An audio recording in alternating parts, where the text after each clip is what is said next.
Hello and welcome to our March program called Why Balance is a Predictor of Longevity with our speaker, Karen Owoc. Karen is an author, speaker, and certified clinical exercise physiologist, specializing in treating patients with cardiopulmonary diseases. As an expert in functional longevity, she's on a mission to slow down the aging process through customized balance training and optimal muscle health. On Karen's website, karenowoc.com, she reports researchers in a 2014 study of 841 women and 546 men found that the inability to balance on one leg for longer than 20 seconds is associated with diminishing brain health. So she will show us not to curtail the hobbies and sports we love because we think the aging process has now limited our physical abilities. She tells us your body can change and it's never too late to start. Your mobility will change how you age. And as Dr. Neil Okamura, who couldn't be here today because it's his birthday,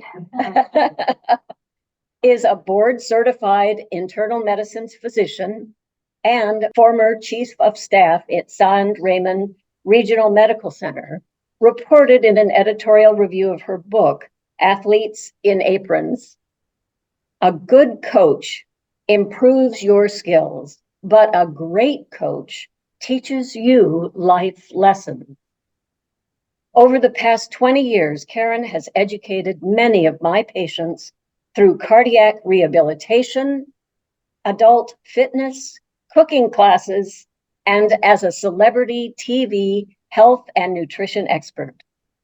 She is always energetic, sincere, and humble through all of her unique educational and professional experiences. Everybody, welcome to a program with Karen Owoc. So number one, why balance helps you live a longer life. So number one, if you have good balance, you can move better. And as a cardiac patient, movement is your medicine, right? You probably hear that all the time from your doctors. So being able to move more is going to help you. So good balance is the solution to all of that. Now, number two, how many of you walked in today and said, hey, I'm really good. I have good balance. Yeah, Laura, yay. Anybody else? Good. Yeah. Anybody else? Some people feel not so good on the, okay. How many could use some help? How many can use some help? Okay. So the way we can tell if you need help is to assess. And I have to share this story. So Corinne, who happens to be right here, told me that she realized that her balance was a little different because she took her dog to agility camp and she failed. So maybe one day, if your doctor prescribes dog agility camp to you, you'll know why. Thank Corinne for that. Okay, so there are some basic tests that I always start out with. And first is, how loud can you stand on one foot? So I'm going to have all of you participate in this. And if you feel more comfortable standing behind your chair, or you'd rather sit in front of your chair so you have something to sit on, either way. When I do ask people to work on their balance, I ask them to stand in a corner so they're protected on both sides, and then have a chair, like a back chair. So you don't feel like you're going to fall forward, you're protected all along. So let's test your balance.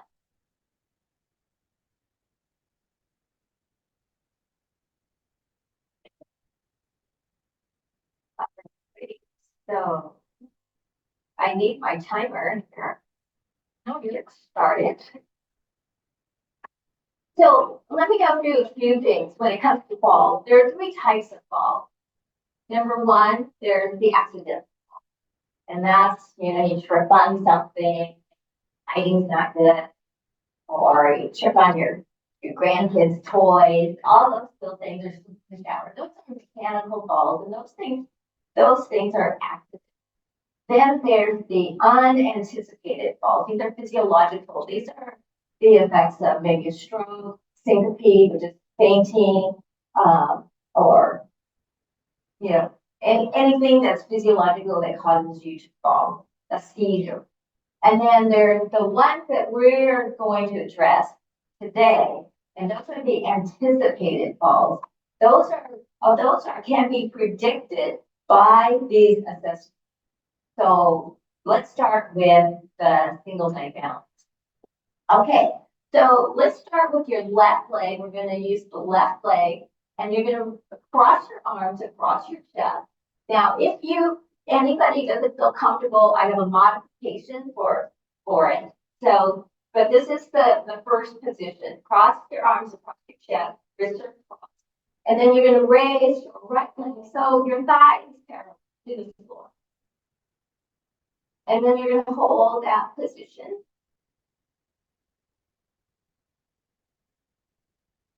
Now, if that's difficult, I know that, that's okay.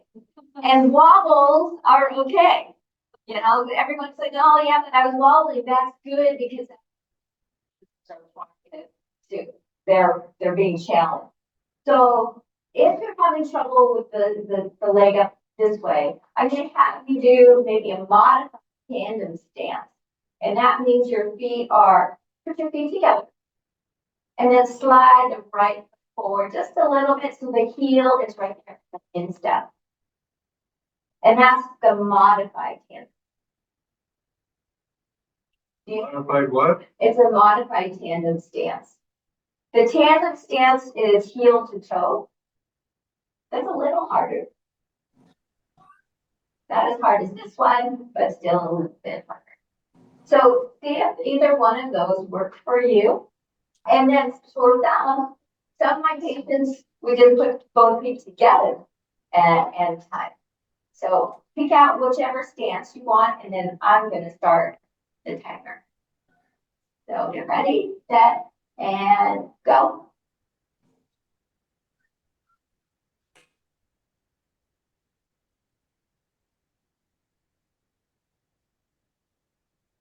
Dog agility training.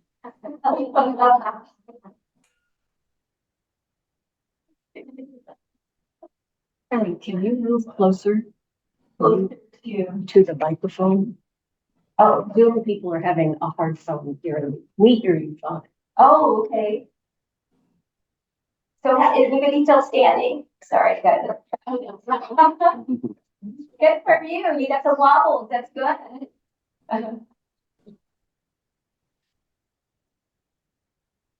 So I let it go to a full minute. And if you get to the full minute, you pass. Okay.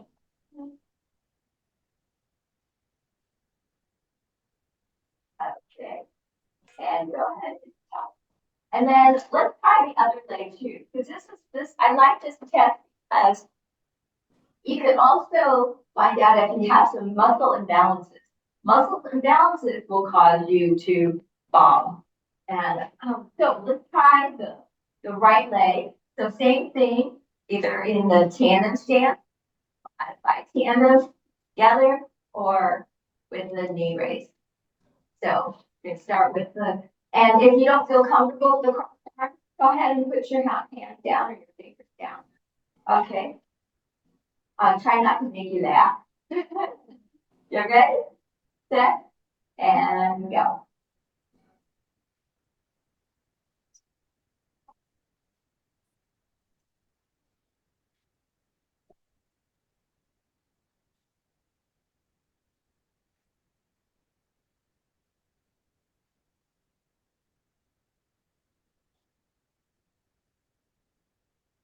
For 20 seconds. And people on Zoom, are you doing it too? Can you tell if they're on one foot?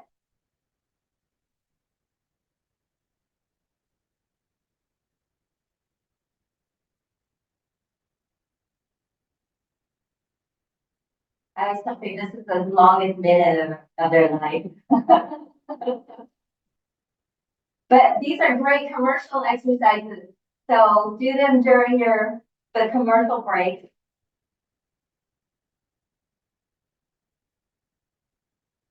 Okay. Who made it to a minute? All right. Okay. Good job. Now, do you practice your balance? I have some balance exercises. Good job. Okay. All right.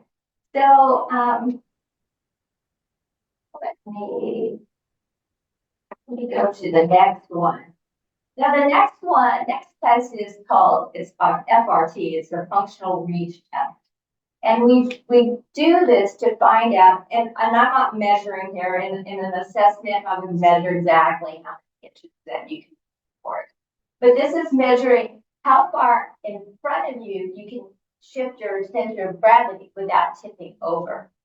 So you're gonna be standing with your feet together. Oh, you could go about shoulder width apart. And standing straight and extend your arm so it's straight out in front of you. And then clench your fist. And then reach out in front of you far as you can without falling into the chair. Good. And come back. So if you have trouble, if your arm comes down, then that means that we need to really work on joint mobility. But this is really a test because static balance isn't just about how well you can stand on one. It's how well you can change directions, because that's when we usually fall. It's not just standing here or standing on one. You're either doing something with your arms or you're doing something with your legs. Okay, let's try the other arm. Same thing. And reach forward. And come back. Very good, very good. So that would be something that we've done. Okay, so that's the functional reach test, and that's been around for quite a while. The number one health issue in the United States is the midlife muscle crisis. The midlife muscle crisis starts happening, not at midlife, it starts happening when you're in your 30s. So Cameron, you need to be thinking about it. You start losing 3 to 8% of your muscle mass starting in your 30s. And then it's just starts going up and up and up from there. So once you hit your 50s, it really starts to, that rate accelerates. So you're losing muscle from 5 to 10% per decade. So by the time you're 65, 50 and 65, you will have lost about 15 pounds of muscle. So think about, I've heard this before, like, hey, I can still fit in my, I can still fit in my jacket, my suit that I wore in high school. And I said, I was still weigh the same, but they don't look the same, right? Their body composition is totally different. So they become a little bit more, less muscular, and that is filled in with fat tissue. So very important to take care of your muscles, because they will start diminishing on their own if there's no intervention. And then once you lose muscle mass, you're not going to be as strong, you're not going to be able to keep your balance. So it's all tied together. And that test that we did is a really good test of your lower extremity balance, lower extremity strength. Okay, the next one, I will need a volunteer for this one. You'll be walking. So who would like to volunteer?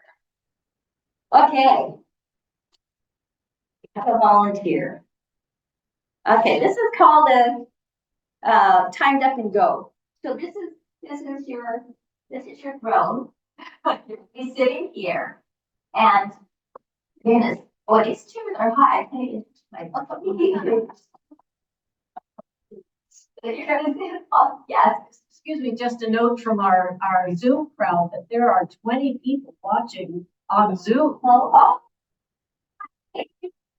hi. Hello, hello. Oh, hello, hello.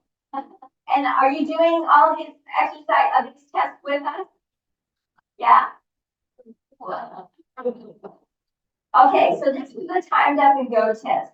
This is what you're going to be doing is you're going to sit in the chair all the way back time. Your hands are going to be on your lap. When I say go, you're going to go, get up, and you're going to walk all the way to the end of my cone here and all the way back and sit down. Kind of like, what's that game? Musical chairs. Yeah. And then you're going to do it again when you go the other direction.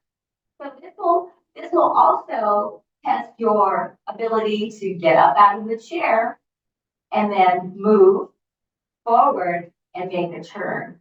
Oftentimes, if you don't have really good balance, it's the turning that's difficult. The rotating on pivoting versus so sometimes if you have poor balance, I'll see the little steps going all the way around. Okay, so this is a time test. And are you ready? You have your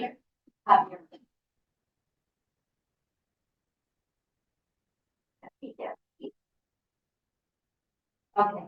So any questions? Okay. Just one. Yeah, one pass all the way around the phone and then back in your seat. Get ready, set, and go.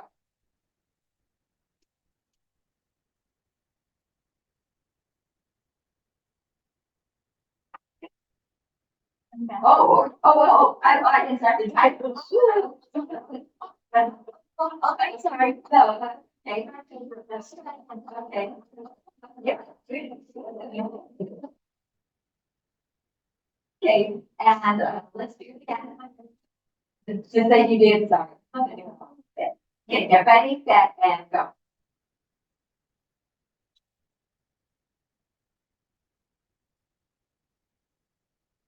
Now that's the direction you went.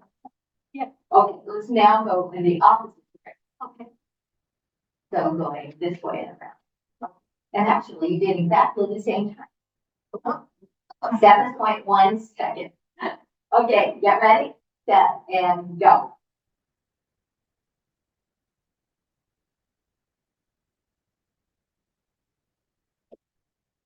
That was a little faster, but very, very close. So I didn't see a huge discrepancy. So very good. So that was great. Anybody else want to challenge? Okay. Let's see. Chairman. What's the distance here? This is 3 meters. So 9 feet, 10 inches. Okay. Yeah. Get ready, set, and go.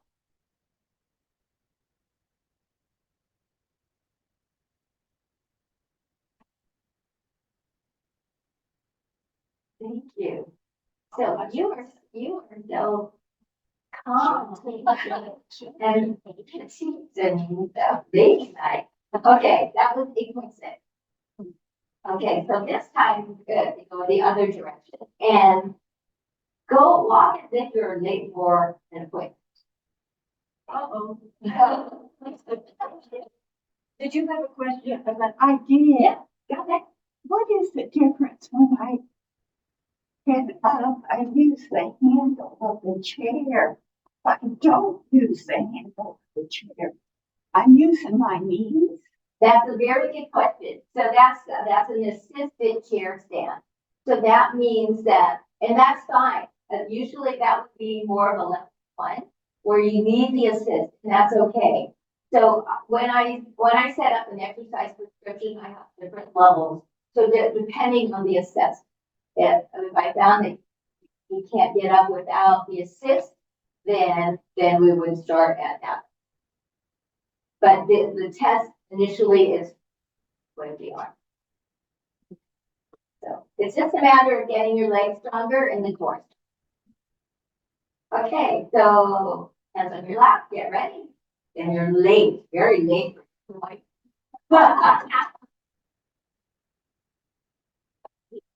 Get ready, set and go.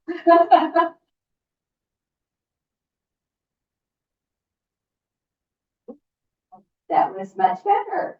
You went from the 8 seconds to up at 8 to 6.8. So, There's still a lot. yeah. Yeah. Were you a dancer? Yeah. Oh, Yeah. a long. Doesn't it seem like she has that?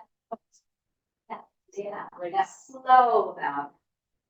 Okay, thank you. Lord. Okay, let's go to this is the sitting ride. So I don't always have everyone do this one. It's not the easiest. So Corinne, I'm gonna have you. You. So, No, you can use that. Okay. Okay, the sitting rising test. So this is, actually, you know what this one is. So this test is a test of your flexibility, your lower extremity strength, your weight, because that will fall. And did I say flexibility? Yeah, okay. So what you're gonna do is you're gonna cross your leg, and then you start out with 10 points. And you're gonna go down to the floor without touching legs or without touching the floor. And every time you touch your body part, that's 1 point off. Every time you kind of waver, that's a half. So what you want to do is you want to be able to go all the way down without touching anything, and then come all the way up without touching. Can we just like admit that I'm gonna fail? That's what it's about. So therefore, let's see. So what you can do, if you already know that that's just not gonna happen, but you can try. You want to try? I'm willing to try and humiliate myself. We can demonstrate. How about if you could count for how many points that she gets off going down? Remember, 1 if you touch and half if you waver. Yeah, so go ahead. Now in the cross leg position. Difficulty with the cross leg part. All right, let me see which one, but all right. Because my hip, this leg is, I've had a hip replaced, so that's kind So of this gets me hard. this could be, but Okay. give this a try. All right, so and then I just want to go down into a cross leg position. Yes. All right, let's see. All right. Okay, that's one. So That's two. flopping down. Oh, Yeah, that means you lost control, so that's a minus 2. right. Are you able to stand up? I don't think so. Not without a great deal of assist. Okay, So- Cameron. Come on. deal Get with it. this. Oh. Uh-huh. So this is how it's difficult. It's difficult. Absolutely. So what I have people do in that instance is to do it on the higher, not instead of going all the way down to the floor, have a bench or steps. Like I have this step Oh, yeah. over here. I took some of the levels off, but you can make it as high as you want, and then just kind of work your way. Do you want to try? Cam, you ready? We don't want you to bust your head. Take out the. All right. So Get the, what do you call that thing? Okay, it's gonna have to be. Oh no, actually. Okay, that's 1, 2. Yeah. Okay. No, I don't think I can do this. I can't do this lift. Okay, all right, Cameron, you're. Pull me back. Okay. Okay. All right.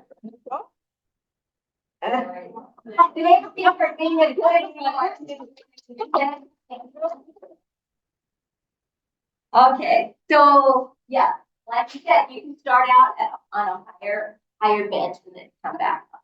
So what's really interesting is I would love to go to Okinawa one day before all the centenarians pass. Because one of the reasons why they've lived so long is because of the fact that they have very little furniture. So what do? They are on the floor eating and then getting back up all day long. And then they're out in the garden and they eat very healthy. So they are doing a lot of moving and exercising, but not thinking of it as exercise. It's just their way of life. So, and I think we as Americans forget that. We sit in chairs and we sit on high toilets.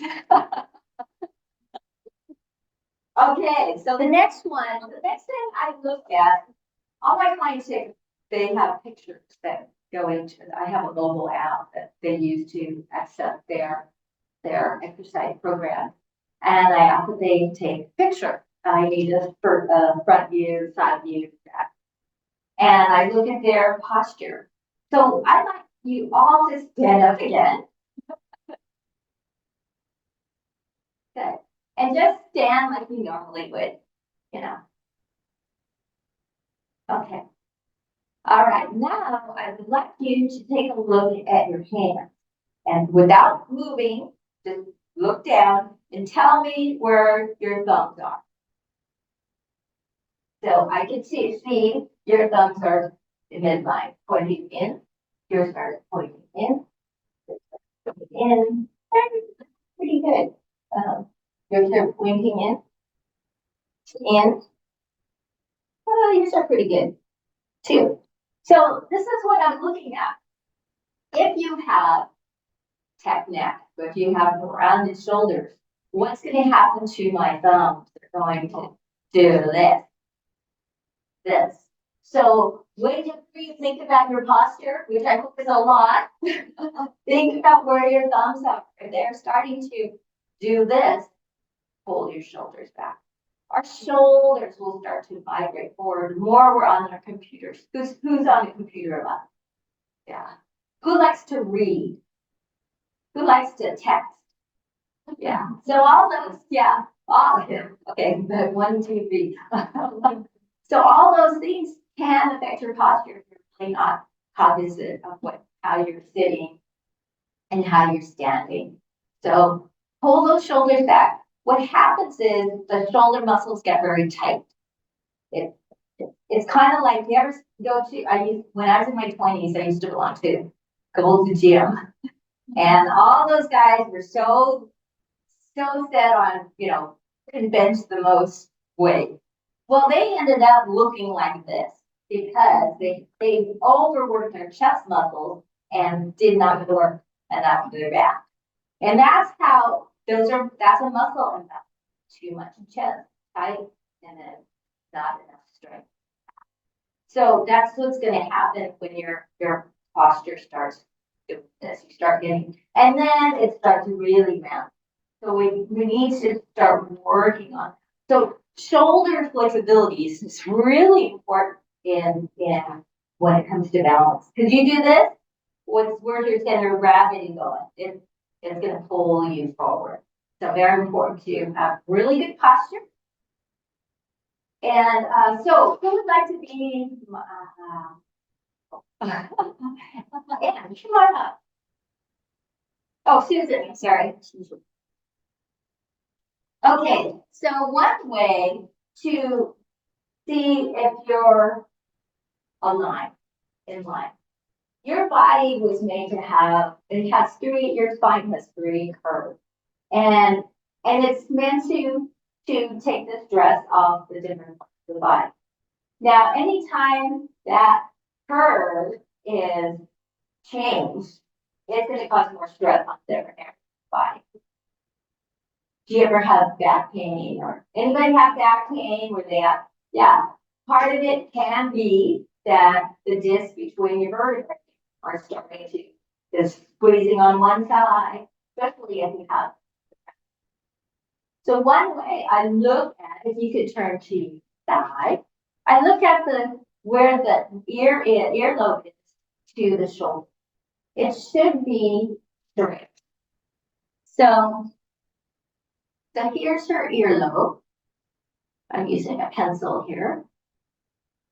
And it's a little, probably about, how many inches do you think it is from her shoulder? 3. 3 inches. So that's going to cause a lot of pressure on the spine. For every inch that your head is forward, that's 10 pounds of pressure on the spine. So if you have a 10-pound head, which most of us do, it shrinks as we get older, right? But our brain shrinks. But for every inch forward, so 3 inches, you're now carrying a. So it's going to have an effect on the spine, on your back. So real important we start doing some stretch. It's never too late to work on those things. So thank you. Thank you. So you can assess your own posture. Take a look and see how you're if you're having a problem with tech neck. One of the great exercises to do is to expand that chest, is to get your arms up. And I do this against the wall, that if I go against the wall, you won't be able to see me in the camera. So pretend my arms are touching the wall, and then I'm sliding them overhead. These are wall angels. So it's kind of like angels in the snow. And then you bring them all the way down. And so your elbows are right near your midline. And then bring them all the way up. Now, how many of you have your hands so they're right over your head? If they're in front of you, it's tight, very tight. You would not be able to reach the wall. So it's one of the hardest exercises. Whenever I have my classes do wall angels, it's like no weight, no nothing, but very good. You can have your hands flat. Now slide. Yeah. So they are coming forward a little bit, but very good. So slide them all the way, trying to keep. So the idea is to keep your elbows as if you're wiping them with your sleeves. Okay.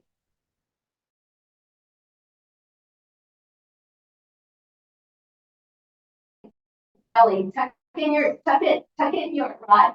Yeah, tuck in your pelvis. There you go. Now try and get your elbows to the wall. It's hard. Yeah, so it will take some time to break through that inflexibility and make them shoulders back. Do it again. Oh yeah.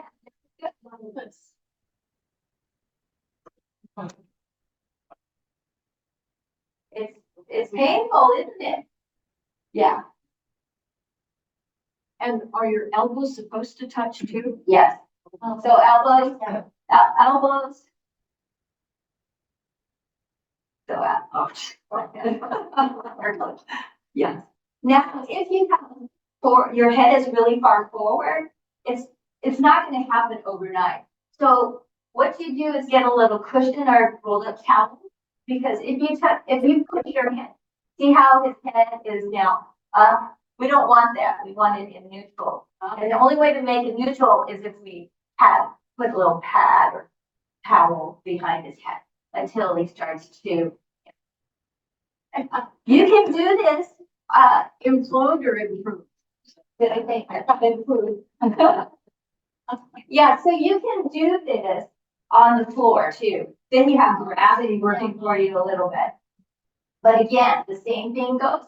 If you have a lot of forward head posture, your head's not going to touch the floor, the floor, without you having to tip your head up. We don't want that. We want your spine. Thank you for demonstrating. Okay, next one. You can go ahead and stand up.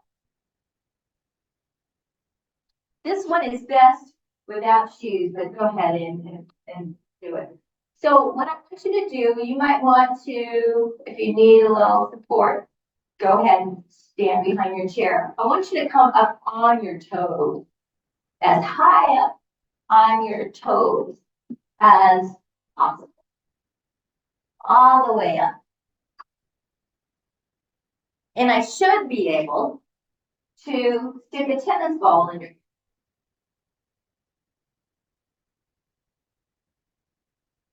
Good, very good. Corinne, very good. How are you doing, Rod? Yeah, tennis ball. Some people are little golf balls, but improve. All right, so why is this important? To be able to get up on your toes.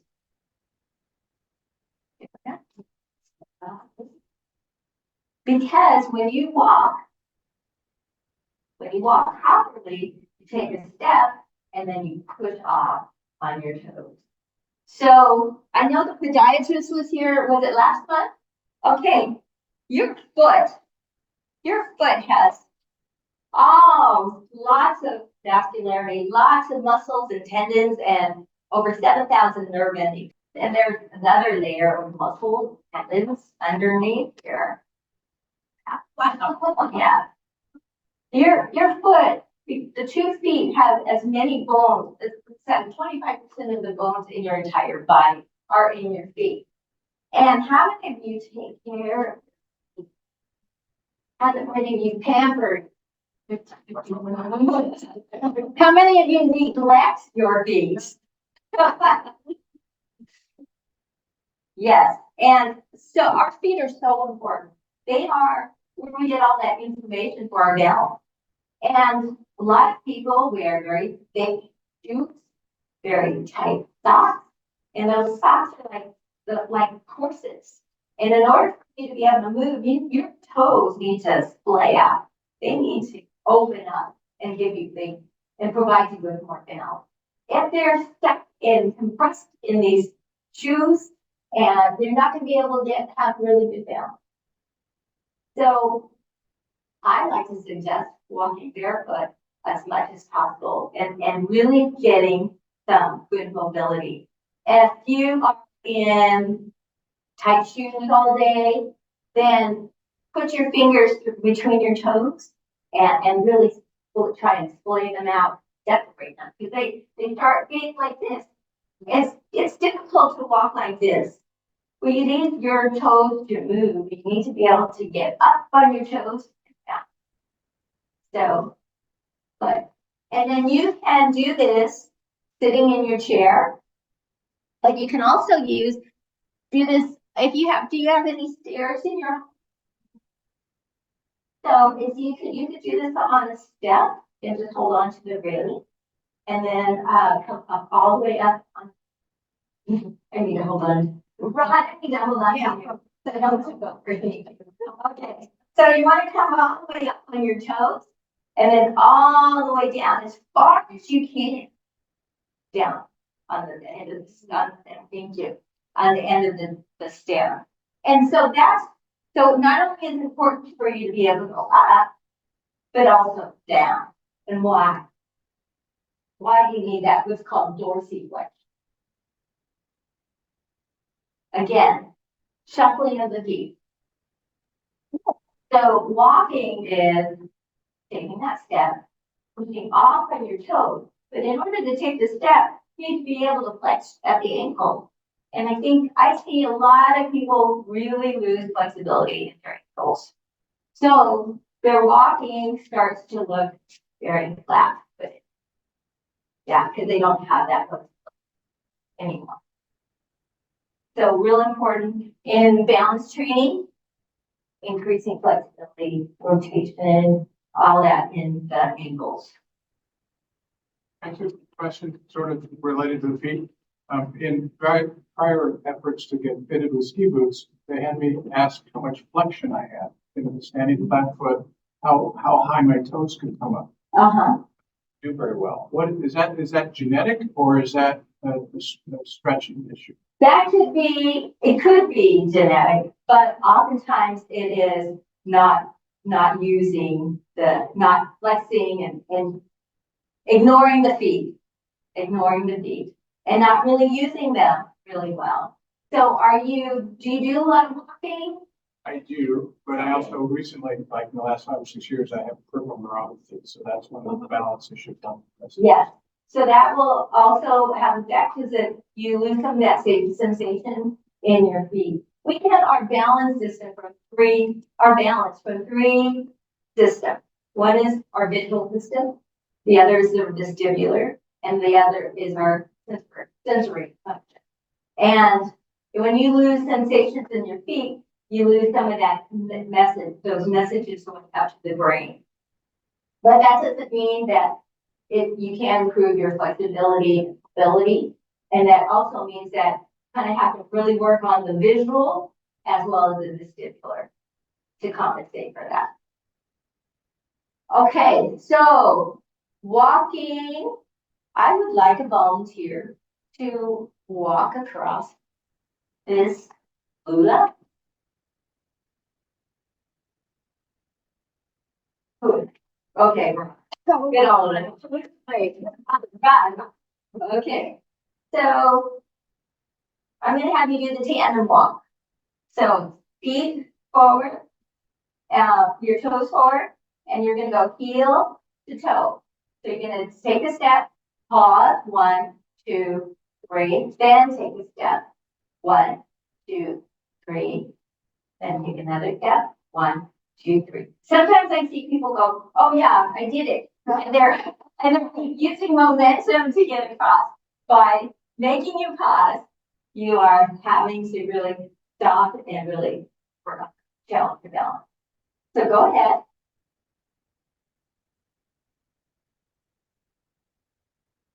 Okay, hold, 2, 3, 1, 2, 3, 1, 2, 3, 1, 2, 1, 2, 3, 1, 2, 3. Okay, hold that position. Take your index finger and touch your nose. I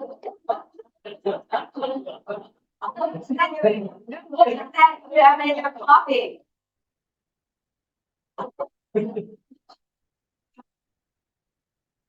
Okay, take another step. And 2, 3, 1. Touch your nose with your left finger. Good. Good, thank you. Yeah. Here's another volunteer. How about you, Julie? Yeah. That's okay. I don't know. Did you have any alcohol this morning? No. You had lots of coffee. Not very good. Okay. Now, have you ever? Now you don't need it, but I just want stuff. Anybody have someone in your family that has some balance? Because this is a gait balance.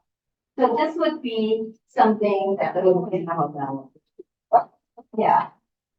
So you grab it.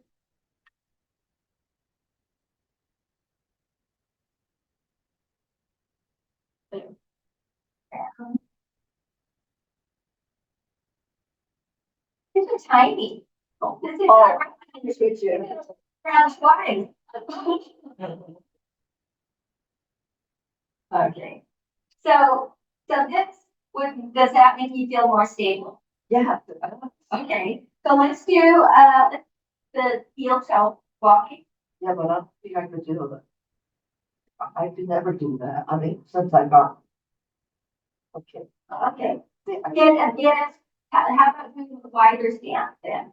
Do a wide. Yeah, let's do a wider stance. I could do that. Okay. Go ahead. But I can't do heel toe. That's okay. That's a hard one. The tandem walk is hard. That's why I don't know why that's the DUI test. They're sober. Good. And I want to see you make a turn, go around the cone there. Walk. Okay.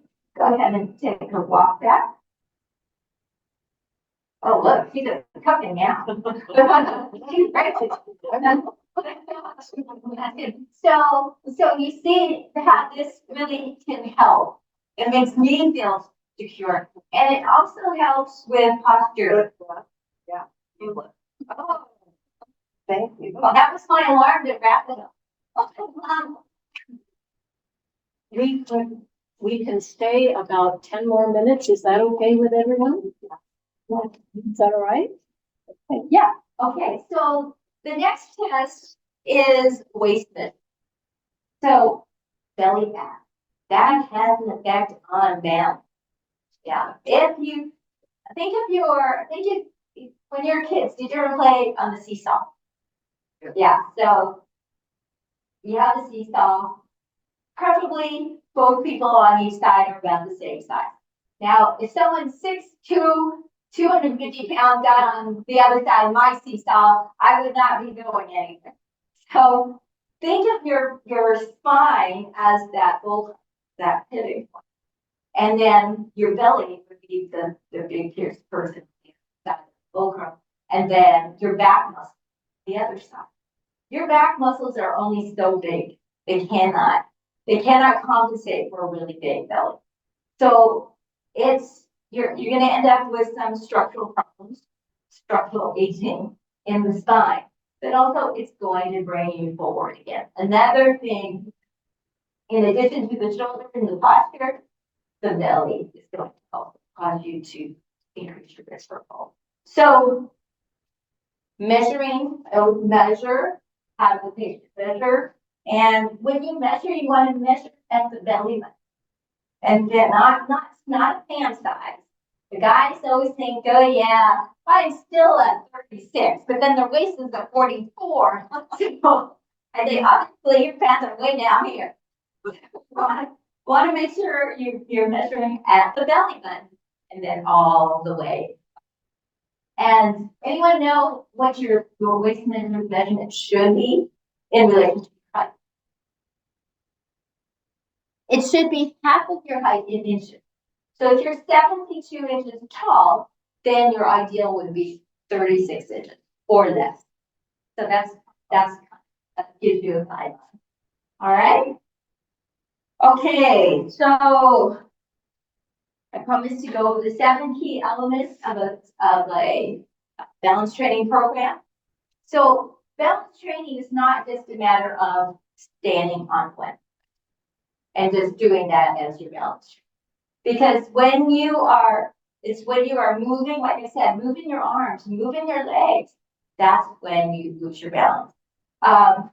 So joint mobility, very important part of the sensory function, really training the eyes, the ears, the sensory systems in the feet. Your muscle strength, really important part of balance training. Also muscle power, being able to move your muscles quickly. Static balance, that's important, as well as dynamic balance. Dynamic balance is being able to balance after some kind of motion. Because when you are trying to recover from the fall, you're usually in motion and you need to come back and restore your balance. Gait enhancement, really working on what we're working on, the walking. Okay, so since I put this out, I'd like to have a volunteer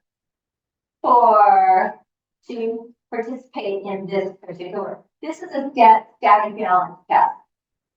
I mean, not test. I want you to stand in the middle. Corinne, you have a chance to redeem yourself. Stand in the middle of the block. Okay, we're gonna work on your left leg first. So standing on your left leg, I want you to point to the 12 o'clock. So here we are, we're working on static balance, but moving the feet. Okay, 12 o'clock, now go to 3 o'clock. And now to 6 o'clock. And now to 7 o'clock. And now to 8 o'clock. How are you doing? Yes. 8 o'clock will require you to bend your legs a little bit. And then coming back up. Good. And then let's do the other leg. 12 o'clock. 7 o'clock. 10 o'clock? 6 o'clock? 4 o'clock?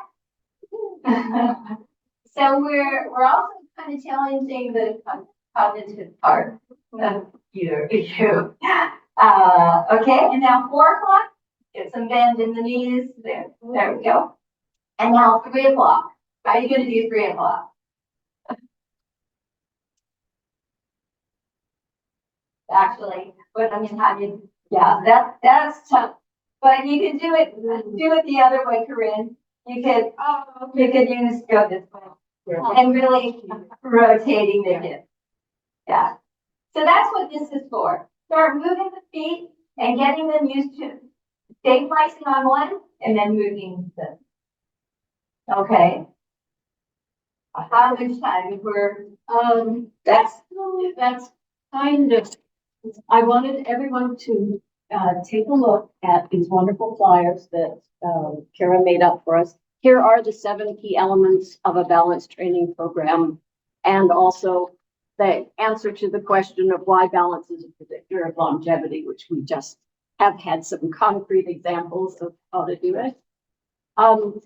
And if you would like to have me send you an email copy of one of Karen's articles from her website on how not to have a heart attack. if you're a woman. If you're a woman, yes. That sign up for that as well. Yeah. So, Yeah. thank you. Thank you so much. You're very welcome. Thank you for having me. I believe you made some progress today because you had the opportunity to kind of figure out, well, realize what your body can do and maybe can't do. And that's going to help you achieve your goal. Because what the number one step in achieving your health goal is awareness, knowing what your body is. And so today, or the rest of the month, until I see you again, hopefully, that I want you to think about your balance and how you can improve your balance. Because when you improve it, it's going to help you and increase your independence, it's going to increase your functionality, and also make you happier. So just remember that, and remember that your age is a given. Growing old is a choice. So, No, and the next day. as a thank you from Mended Hearts, I'd like to present you and Cameron with our special Mended Hearts pens. Oh, These are a wonderful way to keep our name in front of everything that you do. thank you. And there's also thank you so much for your heart story. And we have a special caregiver pin that we will give you also. Oh, Because we love caregivers. Everyone has so much to learn about how to be a good caregiver. So, well, thank you, Laura. oh, okay. Very nice. And thank you all for coming. For those on Zoom, where are you? Oh, You are such good sports. I love you. Yes, such good sports. Thank you. okay. Bye, everybody. Bye, Zoomers. Bye.